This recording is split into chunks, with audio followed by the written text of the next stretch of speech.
കാസർഗോഡ് കാറിൽ കടത്തുകയായിരുന്ന കർണാടക നിർമ്മിത മദ്യവുമായി ഒരാൾ അറസ്റ്റിൽ. കാസർഗോഡ് മൈലാട്ടി സ്വദേശി അശോക് കുമാറിനെയാണ് എക്സൈസ് അറസ്റ്റ് ചെയ്തത്.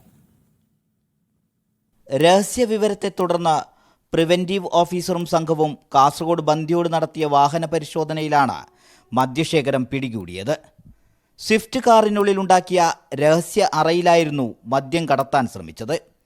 7 കേസ് മദ്യം കാറിൽ നിന്നും കണ്ടെത്തി. 112.32 ലിറ്റർ മദ്യമാണ് പിടികൂടിയത്. കർണാടക മദ്യത്തിൻ്റെ ഒഴുക്ക് തടയുന്നതിൻ്റെ ഭാഗമായി ബോർഡർ നമ്മൾ വളരെ ശക്തമായ നിരീക്ഷണങ്ങൾ നടത്തി വരുന്നു. ഈ അടുത്ത കാലത്ത് ജില്ലയിലെ പിടികൂടിയ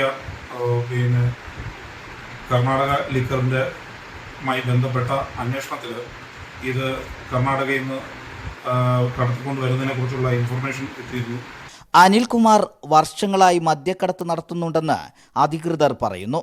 മൈലാട്ടി, പനയാൽ, പുല്ലൂർ പെരിയ, കാഞ്ഞങ്ങാട് പ്രദേശങ്ങളിലെ ഇടനിലക്കാർക്ക് മദ്യം എത്തിച്ചു കൊടുക്കുന്നത് അനിൽകുമാറാണ്.